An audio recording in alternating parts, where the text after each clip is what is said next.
Morning guys. Almusal po tayo. Almusal po namin ay tinapay.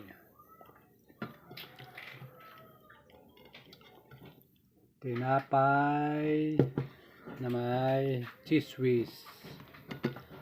Tapos papaya. Ito papaya guys. Papaya.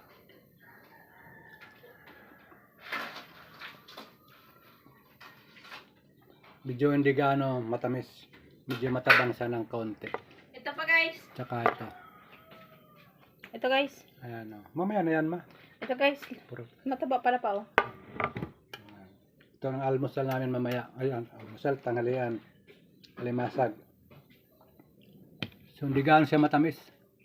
Sabi ko sa'yo, Matabang hindi maganda konti. yan eh. Hindi maganda yung papaya na yun eh.